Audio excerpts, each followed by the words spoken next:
वक्त उसमें बल्ब जो है बच्चे वो फ्यूज हो जाएगा। तो अगर आपने डीसी सोर्स की जगह पर एसी सोर्स लगाया तो इसमें कंटिन्यूसली करंट फ्लो होता रहेगा और ये बल्ब ग्लो करेगा।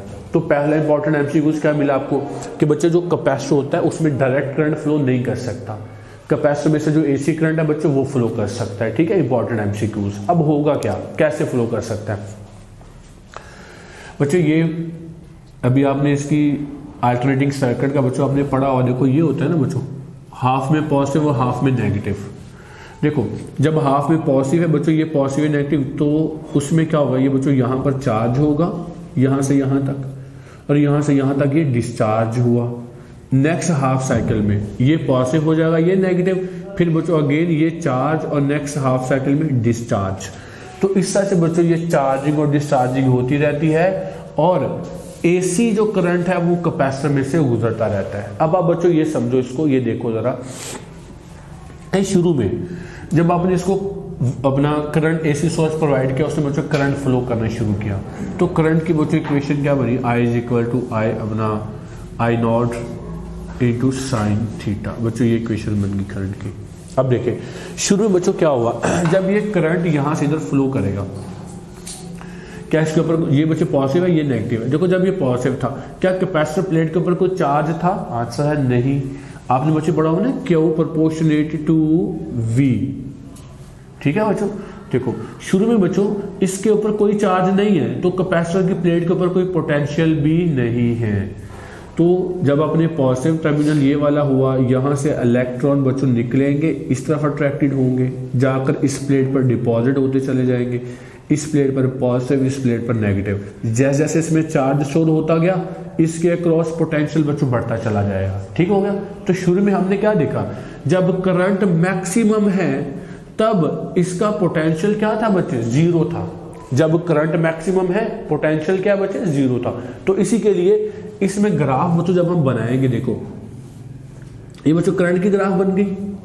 हमने क्या देख लिया कि शुरू में जब इसमें हम देख रहे हैं कि अपना जो है वोल्ट करंट और वोल्ट है, मतलब शुरू में देखो करंट यहाँ पर क्या मैक्सिमम, जब करंट मैक्सिमम है क्योंकि इसमें मैक्सिमम चार्ज फ्लो कर रहा है, उस वक्त इसके अक्रॉस वोल्टेज बच्चों मिनिमम है।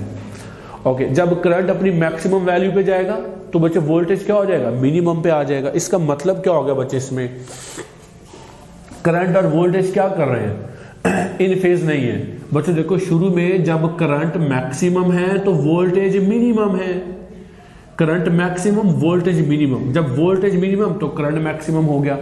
तो बच्चों इसमें ये वोल्टेज की ग्राफ बन जाएगी, क्योंकि वोल्टेज अभी जीरो है यहाँ पर, क्योंकि इसमें कोई चार्ज स्टोर ही नहीं है, वोल्टेज जीरो है। उस वक्त यहाँ पे करंट क्या था, मैक्सिमम। तो बच्चे करंट के लिए ग्राफ ये आ जाएगी, ये वाली, ये बच्चे वोल्टेज के लिए आ गई, ये करंट के लिए आ गई। जब आपने इसकी फेजर डायग्राम ड्रॉ करना है तो बच्चे फेजर डायग्राम में देखो इस तरह बच्चे वोल्टेज के लिए क्या बनेगा,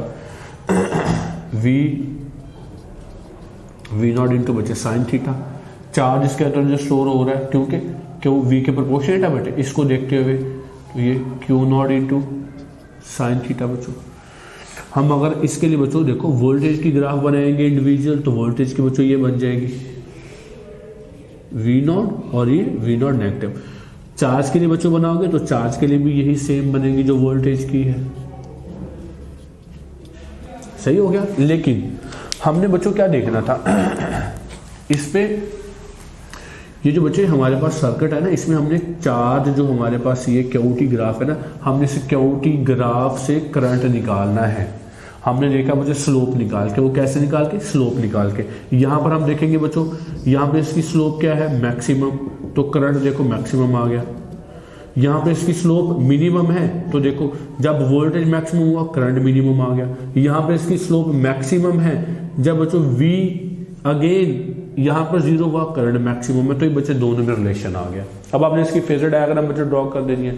फेजर डायग्राम में आप क्या देखोगे, फेजर बच्चे डायग्राम इस तरह से बनेगी, एक्स एक्सिस पे कौन आएगा, वोल्टेज, ये एक्स एक्सिस क्योंकि जीरो से स्टार्ट होकर पॉजिटिवली बढ़ रहा है।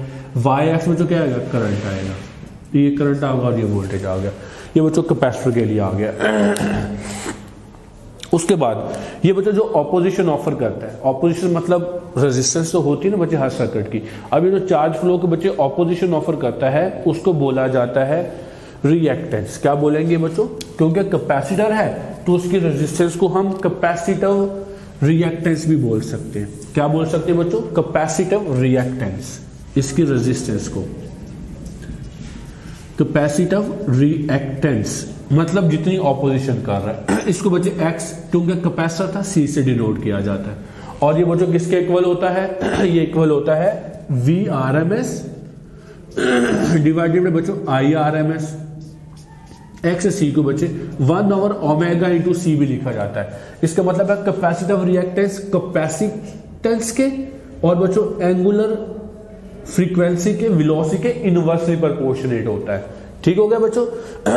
ओमेगा 2/f के इक्वल भी होता है, हम इसको 1/2/f इंटू सी भी बच्चों लिख सकते हैं। इसका मतलब है कि फ्रीक्वेंसी का कैपेसिटिव रिएक्टेंस से इनवर्स रिलेशन है। अगर हम अल्टरनेटिंग वोल्टेज जो इसकी फ्रीक्वेंसी बढ़ाएंगे तो कैपेसिटेंस बच्चों क्या हो जाएगी, अपना रिएक्टेंस क्या हो जाएगी, कम हो जाएगी। और याद रखना है इसमें बच्चों पावर फैक्टर जो होता है, मैंने बताया था प्योर कैपेसिटर में पावर लॉस नहीं होता है। नेक्स्ट बच्चों आ रहा है हमारे पास एसी थ्रू एंड इंडक्टर। अब जो इंडक्टर वाला था आपको याद रखना है बच्चों, इंडक्टर में आपने जो वायर लेनी है ना, ये थिक वायर लेनी है। थिक वायर लेंगे उससे बच्चों क्या होगा, थिक वायर आपको पता है रेजिस्टेंस एरिया के इनवर्सली प्रोपोर्शनेट होता है। रेजिस्टेंस बच्चों इनवर्सली प्रोपोर्शनेट होता है एरिया के। अगर थिक वायर लोगे उसका एरिया ज्यादा होगा, एरिया ज्यादा होगा तो बच्चों उसकी रेजिस्टेंस कम होगी।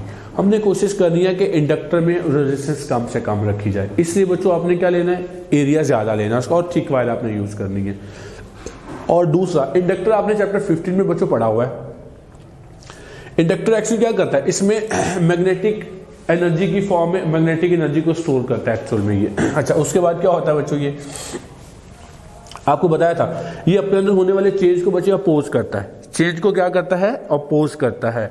और आपने ये भी पढ़ा हुआ है कि इंडक्टर मतलब सेल्फ इंडक्टेंस की वैल्यू क्या होती है बच्चों, चैप्टर 15 में EL इज इक्वल टू क्या था बच्चों, आई जो इंडक्टर होता है del I over del t. ठीक हो गया बच्चों, ये हमने स्टडी किया था, ये इक्वेशन बच्चों थी इसकी। अब क्योंकि इसके अंदर बच्चों जो रेजिस्टेंस है वो तो जीरो है, आपने क्योंकि क्रॉस सेक्शन एरिया बड़ा लिया हुआ है, इसका रेजिस्टेंस जीरो है। अब जितना ये वोल्टेज प्रोवाइड करेगा, क्योंकि इसने क्या करना है, इसने बच्चे इस चेंज को अपोज करना है। इसका मतलब है जितना इधर पोटेंशियल चेंज होगा उतनी चेंज ये प्रोड्यूस कर देगा। हम लिख देंगे कि EL मतलब EMF जो यहाँ पर इंड्यूस होनी है वो यहाँ पर जो पोटेंशियल चेंज होगा बच्चे उसके प्रोपोर्शनेट होनी, इक्वल होनी है उसके। तो हम ये भी लिख सकते हैं कि इसी वाली इक्वेशन को V is equal to L del I over del t. तो बच्चों ये इक्वेशन बन गई, क्योंकि इस सर्किट के अंदर रेजिस्टेंस बच्चों आपने क्या ली हुई है, जीरो ली हुई है। अच्छा, अब इसको बच्चे देखते हुए हमारे, क्योंकि इसमें रेजिस्टेंस बच्चों हमने जीरो ली हुई है, अगर हम इसके अंदर वोल्टेज और करंट की रिलेशन देखें देखिए शुरू में बच्चों क्या था, अभी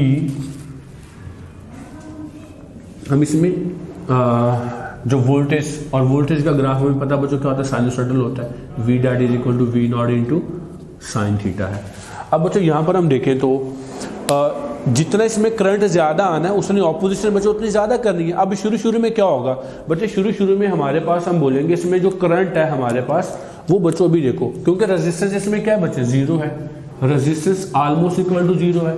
जब रेजिस्टेंस जीरो है इसका मतलब इसमें करंट मैक्सिमम जाएगा, और बच्चों जब इसमें करंट मैक्सिमम जाएगा मतलब जीरो से इंक्रीज होकर, देखो जीरो से इंक्रीज होकर ये बढ़ रहा है, ये करंट के लिए आ गया बच्चे ग्राफ। ओके, ये अपनी जीरो से मैक्सिमम वैल्यू पे जा रहा है, तो उसी वक्त क्या होगा बच्चों, जितना पोटेंशियल यहाँ पर चेंज होना है उतना ही इसने करना है, उसको बच्चे अपोज कर रहा है, तो पोटेंशियल यहाँ से शुरू होगा ये वाला। मतलब जब आपने AC थ्रू इंडक्टर जाना है तो AC थ्रू इंडक्टर में हमारे पास वोल्टेज है बच्चों वो यहाँ पर आ जाएगा VL, और करंट बच्चों यहाँ पर, क्योंकि वो I से स्टार्ट हो रहा है बच्चों, तो ये इन दोनों के दरमियान ग्राफ बन जाएगा।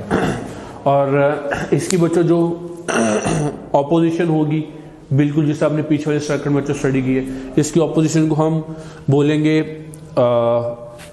जो हमारे पास इंडक्टिव रिएक्टेंस, क्या बोलेंगे बच्चों इसको, जैसे ये था कैपेसिटिव रिएक्टेंस, इसको हम इंडक्टिव रिएक्टेंस बोलेंगे, उसको XL से बच्चों हम डिनोट कर देंगे, और वो भी किसके इक्वल होगी, VRMS ओवर बच्चों IRMS के। और एक्स एल जो है बच्चों वो किसके इक्वल होती है, वो ओमेगा इंटू एल के इक्वल होती है। किसके इक्वल होती है बच्चों, ओमेगा इंटू एल। और ओमेगा बच्चों आपको पता है 2πf के इक्वल होता है, तो इसका मतलब है फ्रीक्वेंसी जितनी ज्यादा होगी इंडक्टेंस बच्चों उतनी ही ज्यादा होगी। और इसमें बच्चों याद रखना है आपने कि ये वाला जो अपना फ्रीक्वेंसी के डायरेक्टली प्रोपोर्शनल होता है सर्किट, और इस वाले सर्किट में वोल्टेज लीड कर रहा होता है और करंट बच्चों क्या कर रहा होता है, लैग कर रहा होता है। तो बच्चों जब वोल्टेज मैक्सिमम होगा तो करंट तब क्या होगा, मिनिमम होगा इसके अंदर। क्योंकि बच्चों देखो जितना इसका पोटेंशियल है उतना इसका पोटेंशियल है, जब दोनों तरफ पोटेंशियल सेम होगा तो करंट तो फ्लो होगा ही नहीं। जितना बच्चे यहाँ पर पोटेंशियल अपोज करना उतने पोटेंशियल यहाँ पे है तो करंट तो फ्लो नहीं होगा ना। इसका मतलब है पोटेंशियल मैक्सिमम है तो करंट जीरो है। देखो पोटेंशियल मैक्सिमम है तो करंट जीरो है। ये बच्चों इस तरह से चलेगा। अभी मैं आपको जो नेक्स्ट लेक्चर है, नेक्स्ट लेक्चर में हम चलिए इसमें थोड़ा सा इम्पीडेंस बच्चों मैं आपको बताता चलूँ इम्पीडेंस क्या होता है।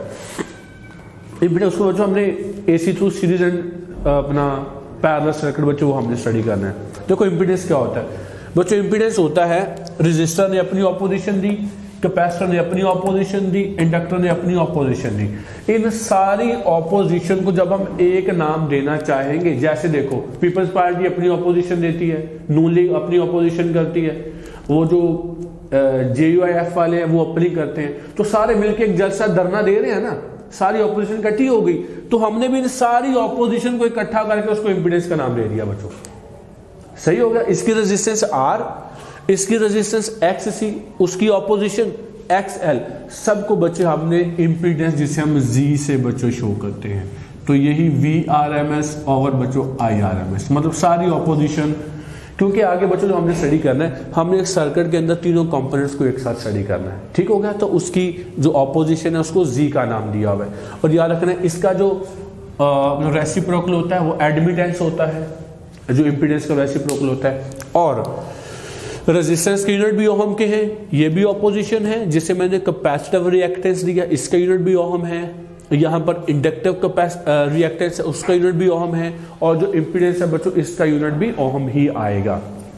तो बहुत जल्द अब हम RL सीरीज और पैरेलल सर्किट में बच्चों आते हैं। अल्लाह हाफिज।